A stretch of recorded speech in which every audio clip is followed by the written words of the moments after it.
A mi grupo le correspondió el muestreo aleatorio estratificado, más conocido como MAE, para una población finita. Mi grupo está conformado por Ana Marín, Juan Camilo Ochoa, Yulisa Uribe, pues quien les habla, Ana Ramos, estudiantes de la Universidad Popular del Cesar. Bueno, en esta exposición hablaremos un poco sobre qué es el muestreo aleatorio, recordaremos temas como el tamaño de la muestra, explicaremos fórmulas, ejercicios, observaremos los usos, las ventajas y las desventajas de este muestreo. Entonces, ¿qué es el muestreo aleatorio estratificado? Es una técnica de muestreo que se utiliza cuando en la población se pueden distinguir subgrupos o subpoblaciones claramente identificables. Mediante este método, la selección de los elementos que van a formar parte de la muestra se realiza por separado dentro de cada estrato, esto sin dejar a ningún estrato sin muestrar. En una muestra aleatoria estratificada, la población a investigar se divide en grupos relativamente homogéneos con relación a la característica de estudio.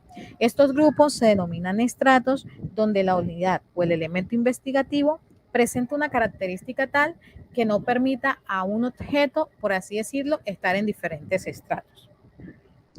Es importante tener en cuenta que los estratos no deben suponerse. ¿Por qué? Porque debido a esto, pues perdería, digámoslo así, su sentido de aleatorio, porque en aleatorio lo que nos dice es que todos tenemos la misma probabilidad de entrar en algún estrato dependiendo de la característica de estudio.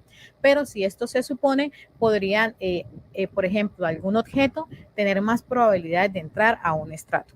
Entonces, los estratos que más se utilizan o los más comúnmente utilizados son el género, la nacionalidad, el nivel socioeconómico, el nivel de estudio alcanzado, la religión, entre otros. Pero estos son los más conocidos.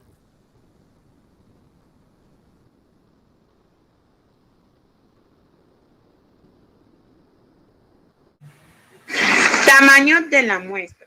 ¿Qué es una muestra? Una muestra es un subconjunto de una población.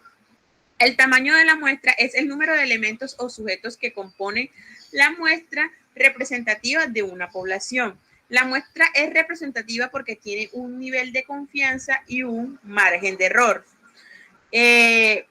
Tipos de población finita. Está formada por un número limitado de elementos. Ejemplo, puede ser el número de obreros de una compañía o también puede ser todos los habitantes de una comunidad. La fórmula para hallar el tamaño de la muestra es: el tamaño de la muestra es igual al tamaño de la población por el nivel de confianza al cuadrado por el éxito por el fracaso sobre el margen de error al cuadrado por el número de la población menos 1 más el nivel de confianza por el éxito por el fracaso. Bueno, buenas tardes. Para darle continuidad a lo que dice mi compañera, entonces, después de haber elegido el tamaño de la muestra N, pues existen muchas maneras de dividir N. Entre los estratos, está N1, N2, N3 y N infinito. Dentro de esto, pues también tenemos como un esquema de afijación o asignación que está influido por 3 factores. Tenemos que el primero es el número total de los elementos, el segundo tenemos variabilidad de las observaciones, tercero el coste de obtener una observación. Pasamos a un cuadro o un mapa conceptual donde tenemos el muestreo aleatorio estratificado que se divide entre 3, la asignación o afijación igual, asignación o afijación proporcional y por último la asignación o afijación óptima. Muestra de igual tamaño o afijación igual. Es donde se selecciona el mismo número de unidades para cada estrato muestral. Eso quiere decir, los tamaños muestrales en cada estrato debe ser igual. N1 es igual a N2, igual a N3, igual a N infinita. Vamos a ver la asignación igual por medio de un ejemplo donde L va a ser igual a los estratos. En este caso hay 3 estratos. Los estratos son las carreras de una universidad: medicina, ingeniería industrial y mercadeo. Luego tenemos N sub I, que va a ser igual a las poblaciones, donde en el estrato 1 tenemos 613 estudiantes. Para el estrato 2 tenemos 1.137 estudiantes y para el estrato 3 tenemos 750 estudiantes. Para una población igual a 2.500 estudiantes. Para hallar el tamaño de la muestra del estrato 1, vamos a dividir el tamaño de la muestra, que es 400, en este caso nos lo da el ejemplo, pero como anteriormente yo les mostré que hay que hallar el tamaño de la muestra.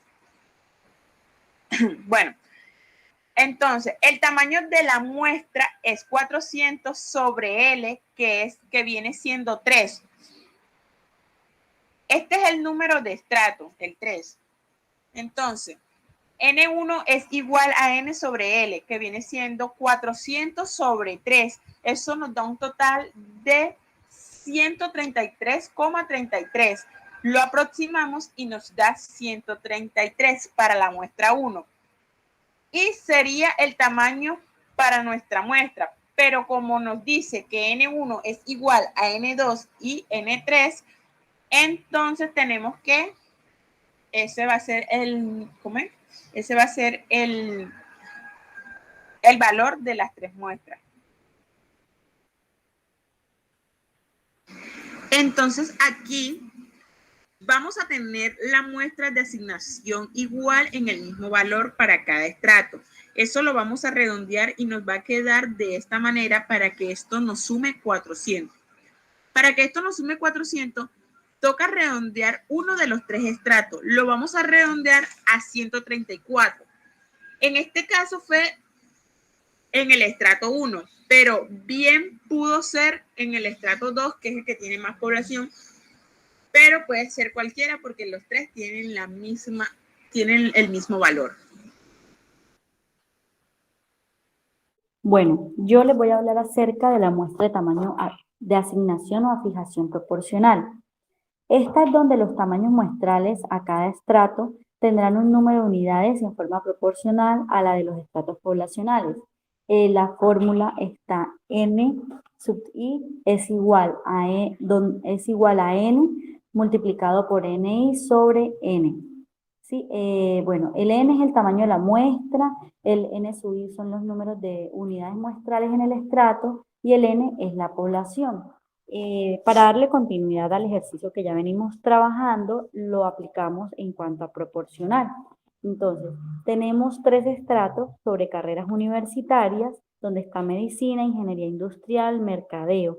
Tenemos la población, que para medicina serían 613, ingeniería industrial 1137 y mercadeo 750. El espacio para peso proporcional y el otro espacio para muestra asignación proporcional. Luego de tener los datos, ¿qué procedemos? A hacer la identificación de las variables, donde N mayúscula es la población que se da de la sumatoria de las poblaciones pues que ya nos dan y nos da 2.500. La N minúscula sería el tamaño de la muestra y la L serían los números de los estratos del ejercicio. Procedemos a hacer la aplicación de la fórmula. Entonces, 400, que sería el tamaño de la muestra, que multiplica a 603 de la población de medicina, dividido sobre el total de la población. Dejamos indicado el 400 y resolvemos los paréntesis. Entonces, 613 dividido entre 2.500 nos da 0,245. Seguimos dejando indicado el 400 y hacemos una multiplicación de 0,245 por el 100 y nos da 24,5%. ¿Esto para qué se hace? Pues para poder hallar el peso proporcional, acá se aproxima al 25% y finalmente multiplicamos 400 por 24,5, nos da 98,08, que está más cercano a 98, entonces esto es lo que corresponde para llevarlo a muestra de asignación proporcional. Esta misma fórmula la aplicamos para cada uno de los estratos y al final, pues, en el peso proporcional nos da el 100% Y la muestra de asignación proporcional nos identifica que son el tamaño de 400. Con la exposición, el tema correspondiente es muestra de asignación o afijación óptima. Busca una óptima distribución de la muestra basándose en los costos totales de la investigación, C mayúscula, el costo fijo que es C sub 0 y el costo unitario que es C sub H. Características principales, busca la distribución del tamaño de la muestra en los diferentes estratos. Se da de tal manera que el error de la estimación sea el mínimo para el costo total dado. Otra característica es el uso del conjunto de costo total, el costo fijo y el costo de la variable determinan con mayor precisión el tamaño óptimo de la muestra. Otra característica es que se usan varias fórmulas para calcular el tamaño de la muestra y esta depende de los factores que se dispongan. Cuando se tienen en cuenta algunos factores donde el tamaño de la muestra va a ser igual al costo total de la investigación menos el costo fijo sobre el costo unitario por estrato, estos cálculos los vamos a aprender con ejemplos. Tenemos el caso 1, donde disponemos del costo total de la investigación, el costo fijo y el costo unitario por estrato. Aquí tenemos la fórmula para calcular ese tamaño de muestra que expliqué anteriormente. Y al lado derecho tenemos el valor de cada uno de los costos. Tenemos el costo total que es de 350.000, el costo fijo que es de 250.000 y el costo unitario que es de 4.000. Realizando estos cálculos vamos a determinar que el tamaño de la muestra es de 25 familias de una población de 355. Para este caso no se tienen en cuenta los componentes o factores principales como son el tamaño de los estratos, el grado de variabilidad de característica de cada uno de los estratos y el nivel de confianza, margen y error. Fórmulas del tamaño de la muestra entre los estratos. Bueno, primero que todo ya sabemos que ya calculamos el tamaño de la muestra para el caso 1, que es de 25 familias. Ahora deberemos distribuir esas 25 familias en cada uno de los estratos de la variable cuantitativa y cualitativa. Para la variable cuantitativa, la fórmula para distribuir el tamaño de la muestra entre los estratos es esta, donde el tamaño de la muestra dentro de cada uno de los estratos va a ser igual al tamaño de la muestra por el número de unidades de muestrales del estrato por la desviación sobre la sumatoria del número de unidades muestrales en el estrato por la desviación. Para la cualitativa, la fórmula para repartir el tamaño de la muestra entre los estratos es esta, donde el tamaño de la muestra dentro de cada uno de los estratos va a ser igual al tamaño de la muestra por la proporción de unidades por la raíz de la probabilidad de que ocurra el evento estudiado, por la probabilidad de que no ocurra el evento, sobre la sumatoria de la proporción de unidades por la raíz de la probabilidad de que ocurra el evento estudio por la probabilidad de que no ocurra el evento.